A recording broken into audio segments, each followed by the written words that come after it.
Merci d'avoir répondu à notre invitation à ce 29e numéro de la tribune du PPACI.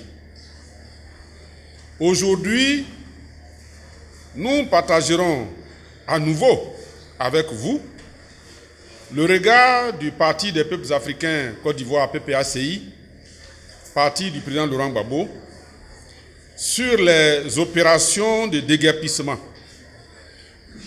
opérées dans le district autonome d'Abidjan depuis le début de l'année 2024, exécutées sans ménagement,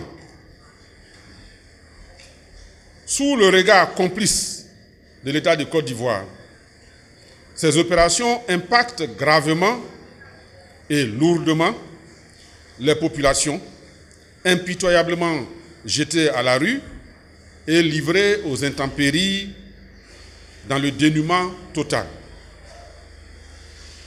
En février dernier, c'est à Yopougon-Jesco que les premiers déguerpissements de cette nature ont été opérés.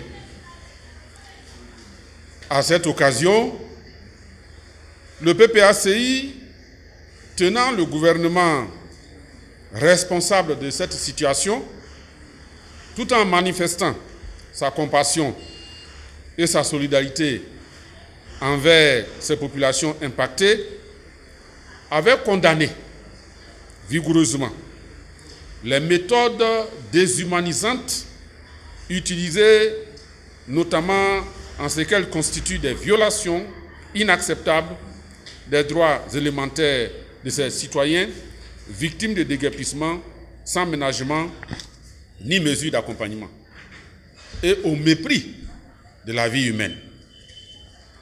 Le PPACI avait alors rappelé au gouvernement que les opérations de déguerpissement, quand elles sont nécessaires, doivent tenir compte de certains droits fondamentaux, notamment le droit à l'éducation, à la santé et à un logement décent, et doivent en toutes circonstances préserver la dignité humaine des populations concernées.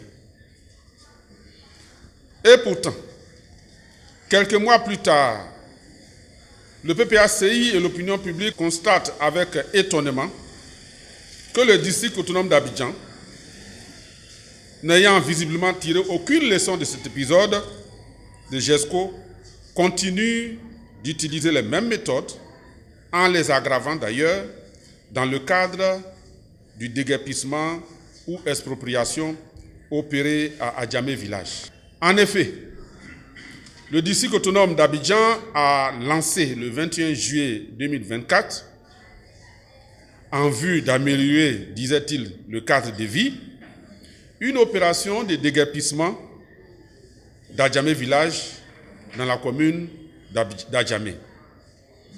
Selon la chefferie du village, qui accuse le district autonome d'avoir utilisé des loupards armés de machettes et de gourdins avec des engins en vue de démolir les bâtisses des villageois, cette opération s'est heurtée à la résistance des populations qui affirment n'avoir pas été prévenues et a occasionné une dizaine de blessés, dont des cas graves, ainsi que de nombreux dégâts matériels. Le jeudi 25 juillet 2024, la situation a de nouveau dégénéré lorsque l'équipe du district autonome d'Abidjan est revenue dans les mêmes conditions et avec les mêmes acteurs pour reprendre les opérations de déguerpissement, occasionnant encore des dégâts, des pertes en vies humaines et de nombreux blessés. Dans une déclaration publiée le 26 juillet 2024, le PPACI a pris position. Il a notamment invité le gouvernement à veiller à ce que le respect de la dignité humaine soit toujours au centre de toute action de gouvernance, surtout lorsque l'objectif affiché est d'agir pour le bien-être des populations concernées. Le PPACI a demandé au district autonome d'Abidjan et au gouvernement d'expliquer à l'opinion nationale et internationale comment une opération qui visait à améliorer le cadre de vie de la population a pu conduire à de tels affrontements entre civils et causer des morts, des blessés et de la désolation, perturbant ainsi gravement la paix sociale. La réponse des autorités reste encore attendue à ce jour.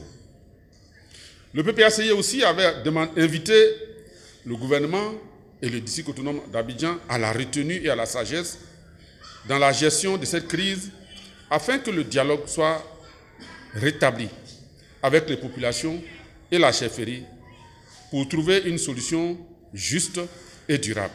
Par la suite, le président Laurent Gbagbo, président du PPACI, a dépêché auprès de la chefferie d'Adjamé Village et des populations impactées une mission de compassion et d'information relativement à cette situation, qui fait par ailleurs l'objet d'une grande attention de l'opinion publique, des partis politiques et de la presse. Il ressort de toutes les informations recueillies, aussi bien auprès de la chefferie, des populations impactées, que des débats dans l'opinion et dans la presse, les leçons essentielles qu'on peut retenir, qui sont les suivantes. 1. Cette opération, justifiée par la nécessité de réaliser les voies d'accès au 4e pont d'Abidjan, est en réalité, au strict plan juridique, une expropriation pour cause d'utilité publique et non un déguerpissement. À ce titre, en application de la Constitution de notre pays et de la loi numéro 624 du 14 août 2020, instituant le Code de l'urbanisme et du domaine foncier urbain, les populations expropriées devaient bénéficier d'une juste et préalable indemnisation. Or, de l'aveu même du directeur général de l'AGEROUTE, aucune indemnité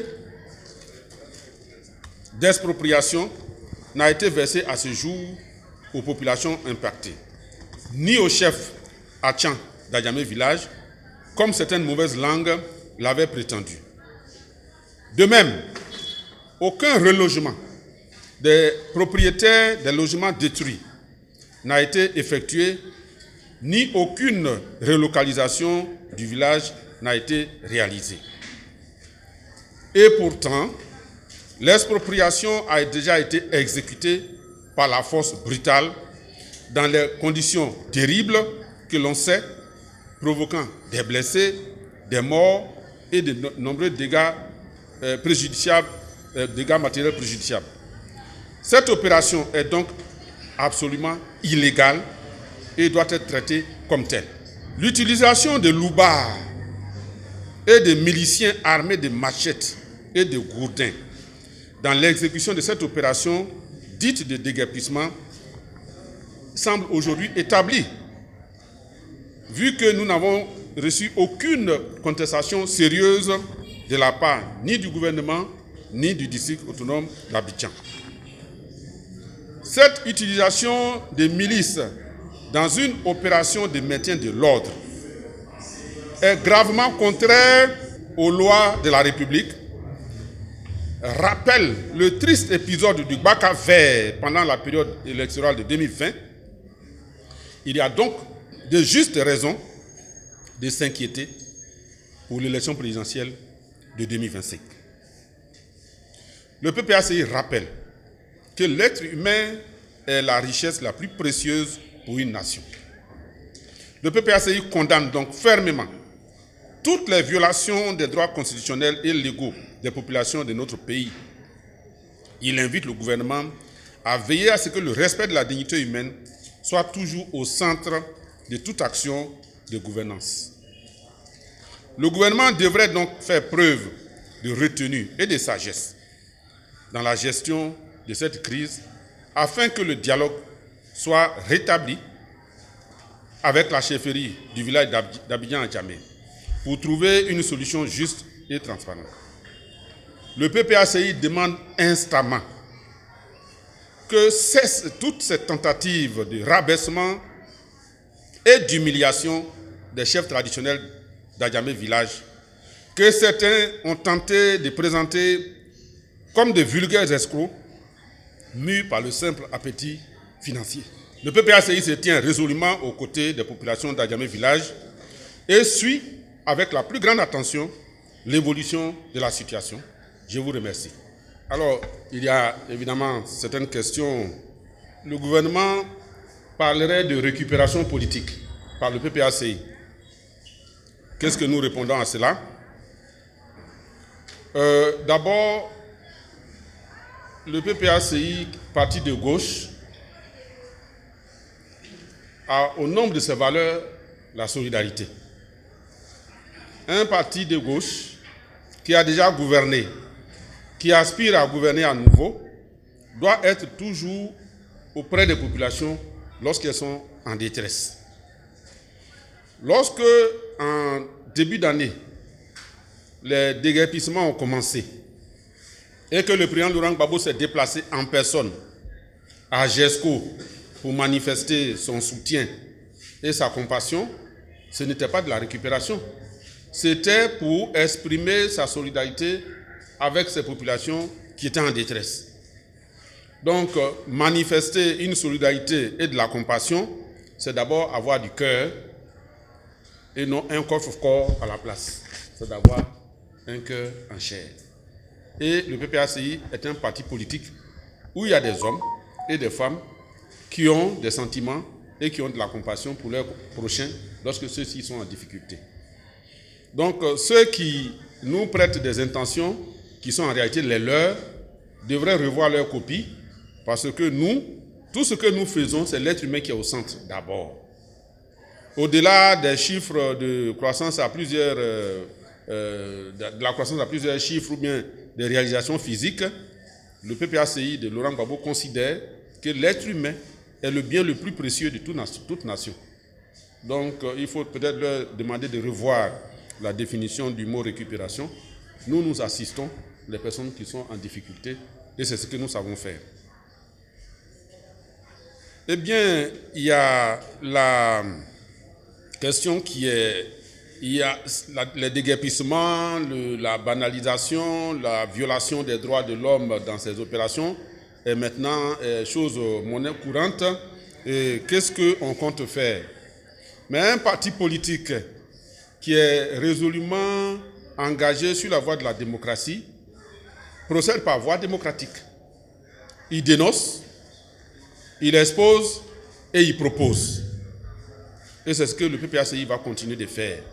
Les Ivoiriens doivent savoir qu'en lieu et place de ce régime qui les martyrise depuis plus de 10 ans, il y a une alternative représentée par Laurent Gbagbo et le PPACI. Et c'est pour cela que chaque fois qu'il y a quelque chose, nous expliquons pourquoi c'est mal fait, qu'est-ce que nous aurions fait à la place de ceux qui sont là. C'est ce qu'on doit faire quand on est parti politique. De sorte que, lorsque le moment va venir et que la population aura le choix entre les martyrs et ceux qui peuvent les sauver, de façon éclairée, ils puissent se choisir. C'est ce que nous allons faire. Interpeller le gouvernement chaque fois qu'il sort, il fait une sortie de route. L'interpeller sur la nécessité de mettre l'homme, l'être humain, avant toute chose. Et puis même lui suggérer, puisque quelquefois ils n'ont pas d'idée, leur suggérer des choses à faire pour que ça soit bien fait. C'est ce que nous comptons faire. Alors, nous comptons assister les populations. Bon, comment on compte s'y prendre concrètement? Qu'est-ce qu'il faut faire? C'est la même question. Concrètement, c'est déjà lorsque le président Laurent Gbagbo a appris ce qui s'est passé à Djamé, il a immédiatement appelé le président exécutif pour lui demander qu'est-ce qui se passe à Djamé, avec pour mission d'aller rapidement voir ce qui s'y passe. Le président exécutif a dépêché la vice-présidente Agnès Monet, qui est en charge du district d'Abidjan, avec une délégation pour aller s'enquérir dès les premières heures. Par la suite, le secrétaire général, avec une forte délégation, toujours sur instruction du président du parti, est allé pour écouter maintenant en long et en large la chefferie d'Abidjan à Djamé pour savoir ce qui se passe et puis voir dans quelle mesure on peut leur proposer des idées. Mais séance tenante, pour faire face quand même aux familles qui étaient là et qui étaient dans le dénuement total, on a fait un don, un petit don, soit bien sûr, en vivres et en numéraire. Maintenant, un parti politique de gauche, que lequel le PPACI peut aussi, et c'est ce que nous allons faire certainement, réunir les moyens pour que les familles qui sont dans la détresse, dans le dénuement total actuellement là, eh bien, faire appel aux bonnes volontés pour qu'on puisse leur apporter quelque chose. Au plan politique, c'est ce que j'ai dit tout à l'heure, nous allons continuer de dénoncer cette propension du gouvernement à utiliser des méthodes cavalières envers la population et dire à la population de rester sereine et de garder l'espoir. Parce que 2025, c'est demain, et donc elles auront l'occasion eh bien, de mettre en congé les bourreaux actuels. C'est ce qu'il faut comprendre. Alors, l'action en justice, alors le PPACI est un parti politique.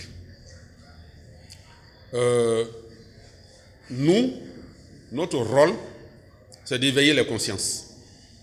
Notre rôle, c'est d'éclairer les citoyens, parce que la démocratie, comme le président Laurent Gbagbo aime à le dire, c'est d'abord des femmes et des hommes qui sont éclairés et qui ont une opinion.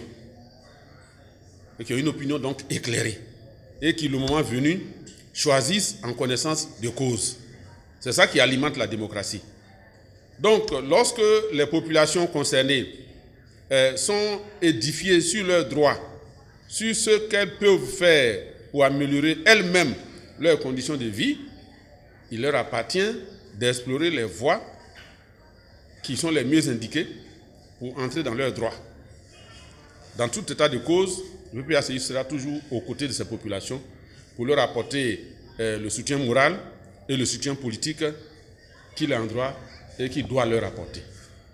L'action en justice, c'est l'affaire de ceux qui ont intérêt. Comme on dit en droit, pas d'intérêt, pas d'action. Il faut avoir intérêt pour agir. Nous, on a intérêt politique que les populations soient bien traitées. Les populations, elles ont intérêt individuellement de faire en sorte que leurs droits soient respectés. Voilà ce que je pourrais dire. Mais en revenant à nouveau sur ce que le PPACI avait déjà dénoncé, c'est vrai, mais sur l'utilisation des milices privées dans des opérations de maintien d'ordre public. L'État a les forces régulières. Donc, dans l'exercice de ses fonctions régaliennes, l'État doit utiliser les forces que la République paye pour ça. Les forces de l'ordre, c'est la gendarmerie, c'est la police. Il n'est pas normal que dans une opération d'expropriation, on utilise des loupards, on utilise des microbes armés de gourdins, de machettes, et qui vont s'en prendre aux populations endormies, au motif qu'on est en train d'exécuter un travail pour le bien de ces populations. C'est tout de même assez curieux qu'on surprenne les gens dans leur sommeil pour leur propre bien. C'est incompréhensible. Et comme nous sommes à quelques mois de l'élection présidentielle, comme nous l'avons dit dans le texte, le PPACI invite le gouvernement du RDR à renoncer définitivement à la violence comme moyen d'accession ou bien d'exercice du pouvoir. Il faut que ça s'arrête. On a connu l'épisode de Petit Toussaint dont la tête a servi de ballon de football. On a connu l'épisode du bac à verre. Il faut qu'à l'approche de l'élection présidentielle, on arrête d'effrayer les populations. On arrête de donner de l'angoisse à ces populations-là. Ça doit s'arrêter. Et nous, le PPACI invite donc le gouvernement à reprendre le dialogue à tout moment, à privilégier les négociations et la voie du dialogue. On ne peut pas exproprier, faire une opération de déguerpissement alors qu'il s'agit d'expropriation. La Constitution est claire. Lorsqu'il doit y avoir expropriation, l'indemnisation est préalable. Il faut d'abord indemniser les populations, les reloger là où c'est prévu, avant de procéder à la démolition et à la destruction de leurs biens. Parce que dans le cas d'Adjamé, c'est très souvent et le domicile et le moyen de survie qui ont été détruits. C'est-à-dire que la maison où dort l'individu est détruite et le commerce qu'il tient pour nourrir sa famille est détruit aussi. Il n'y a pas meilleure façon d'assassiner un peuple. Il faut que cela soit revu. Le bilan de la première phase de l'opération CAP 2025, un premier bilan a été fait. Les rapports des chefs de mission ont été déposés, ont été analysés. Les problèmes rencontrés sur le terrain ont été clairement identifiés. Et c'est justement pour aller maintenant de concert avec les animateurs de terrain, que sont les vice-présidents exécutifs, les secrétaires généraux adjoints chargés des régions, des départements, des communes, les coordonnateurs régionaux et les coordonnateurs adjoints, qu'une mission, une deuxième vague de missions va maintenant pour aller plus loin, pour préparer justement de façon concrète CAP 2025 avec première consigne, aider les militants et les populations à accélérer le mouvement de l'opération d'acquisition de pièces administratives. On a une opération spéciale qui a été votée, décidée par la loi en 2018 et qui prend fin en avril 2025, qui permet à ceux qui n'ont pas été déclarés à l'état civil, donc pour faire simple, ceux qui n'ont pas d'extrait de naissance, qui n'ont pas d'acte de naissance, de le faire. Ceux qui ont fait cela mais qui ont perdu leur registre, de le faire aussi. Et ceux qui portaient l'identité de quelqu'un d'autre, de recouvrer leur vraie identité. Donc, pour ces trois possibilités qui sont offertes par la loi de 2018, eh bien, le PPACI, avec ses démembrements que sont les structures de base, va être appuyé, ces structures vont être appuyées par ces missions pour accélérer le mouvement d'acquisition d'extrait de naissance. Ensuite, de certificat de nationalité pour pouvoir participer à l'opération d'enrôlement qui va commencer en fin septembre. Donc, c'est ce qu'on peut dire. C'est la suite, justement, de la première opération qui appelle la deuxième maintenant. Pour ce qui est de la question de la réinscription du nom du président Laurent Gbagbo sur la liste électorale, le PPACI est à l'œuvre et on se mobilise. Et nous avons notre manière de fonctionner. Comme vous l'avez noté, nous avons commencé par interpeller le gouvernement pour lui demander une discussion pour qu'on parle de l'injustice qui est faite au président Laurent Gbagbo. Nous sommes tous d'accord que sa radiation de la liste électorale pour motif de condamnation est une manœuvre politique et politicienne pour écarter un adversaire. En plus, c'est notre candidat. Nous l'avons investi et nous avons le devoir de faire comprendre à ceux qui sont en face qu'il ne peut pas être seul à danser sur la piste. Il y a d'autres danseurs et il y a d'autres concurrents. Et le président Laurent Gbagbo l'a dit à Beauville, je vais compétir et j'entends derrière mon dos qu'il y a quelqu'un qui dit que j'ai été condamné en 2018. Ceux qui parlent derrière mon dos passent devant pour qu'on se parle. Il leur demande de passer devant pour qu'on se parle et non de parler dans son dos. Donc nous sommes au travail, méthodiquement. Pour ce qui est du président du CSP, le ministre Katina, c'est vrai qu'il est là, il ne va pas prendre la parole. Ce qu'il dit le concernant, ce qui est fait le concernant, participe de l'ignorance et de l'inculture politique. C'est ça. De l'ignorance et de l'inculture politique. À ce que je sache, à ce que le PPACI sache, la Côte d'Ivoire n'est pas en guerre contre aucun pays de l'AES. Ce ne sont pas nos ennemis. Au point que lorsque quelqu'un s'y rend, il devient persona non grata ou alors ennemi public. Ça, c'est le principe qu'il faut poser. La Côte d'Ivoire entretient des relations diplomatiques avec le Burkina, le Mali, le Niger. Nous ne sommes pas en rupture. Mieux, je crois savoir que le chef de l'État de Côte d'Ivoire n'a de cesse de tenter d'inviter le président de la transition malienne, Assimi Goïta, en Côte d'Ivoire.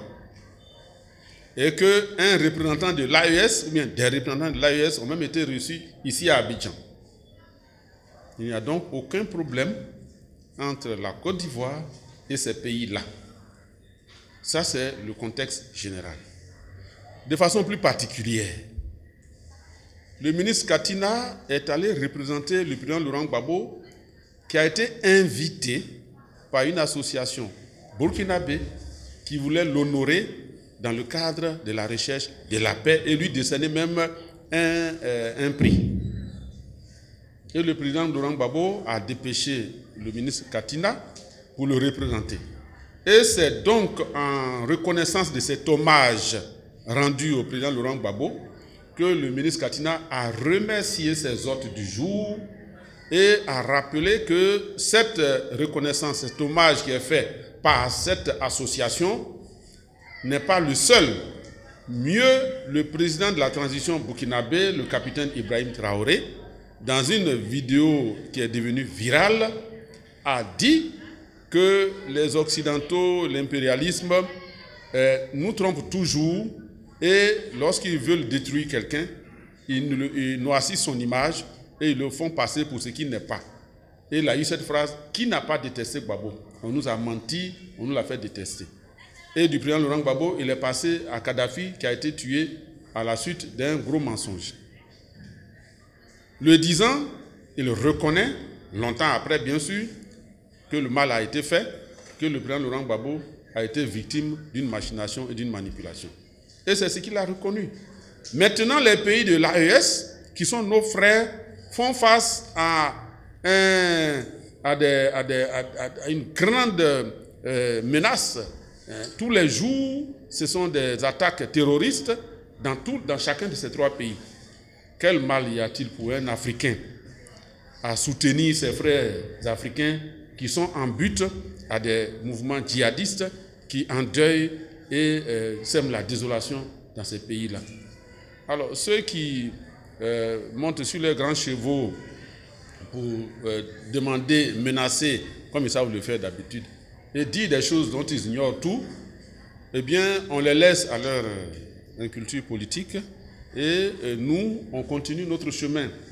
La Côte d'Ivoire de Laurent Gbagbo, le PPACI de Laurent Gbagbo, est un parti qui sait ce qu'il dit, ce qu'il fait, il le dit, et ce qu'il a promis de faire, là, il le fait. Si c'est par rapport à la CEDEAO que certains ont des urticaires, je suis désolé. La CEDEAO, que les pays de l'AES ont quitté là, n'a rien fait pour mériter d'être célébré. Pour ce qui nous concerne, le PPACI, en tout cas. Nous l'avons vu ici, en 2011, et nous savons, et le président Laurent Gbagbo l'a dit, que la CEDEAO, là, la seule chose de bien, c'est sa création. Et qu'il faut la réformer. Si, fatigués d'attendre qu'elle soit réformée, des pays la quittent, eh bien, ceux qui sont restés, si vous voulez qu'on fasse revenir les frères qui sont partis, ce n'est pas en tirant sur eux, en les vouant aux gémonies, qu'on va les faire revenir. Lorsqu'on a un problème, il faut avoir le courage de l'identifier et de le traiter en tant que communauté, plutôt que de casser le thermomètre parce que le bébé fait de la fièvre. Ce n'est pas ça la solution. Donc, c'est ce que je voulais dire. Maintenant, pour la soutenance, eh bien, on prétend que ce sont des mouvements de jeunesse estudiantine qui auraient empêché la tenue de cette soutenance. Ce qu'il faut savoir, c'est que pour qu'il y ait soutenance, c'est qu'il y a des ménages qui ont travaillé pendant un long moment. Il y a une réflexion qui a été faite. Il y a un travail préparatoire qui a été fait. Lorsqu'on fixe la date, c'est que la thèse est prête. Le directeur de thèse est prêt, tout le monde est prêt. Il s'agit juste de faire asseoir le jury et finaliser quelque chose qui a été préparé de longues années auparavant. Donc si d'aventure c'était téléguidé, eh bien ceux qui l'ont fait font comme s'ils faisaient une guerre à l'hivernage. Ça ne sert absolument à rien. La thèse du ministre Katina sera soutenue. Elle est déjà rédigée. Elle sera faite, si elle n'a pas été faite hier, ça sera fait un autre jour dans les conditions requises. Donc, je ne dis pas que c'est téléguidé, mais si d'aventure c'était le cas, eh bien, les auteurs perdent leur temps parce qu'on ne peut pas faire la guerre au savoir. On peut faire la guerre aux individus, mais on ne peut pas faire la guerre au savoir. Et c'est ce que je pourrais dire sur ce point-là. La tribune envisage de s'améliorer et de se bonifier avec votre apport, avec votre soutien, et que 2025, que toute la Côte d'Ivoire attend, que ce soit une élection paisible, inclusive, démocratique, sans lendemain tumultueux. Je vous remercie.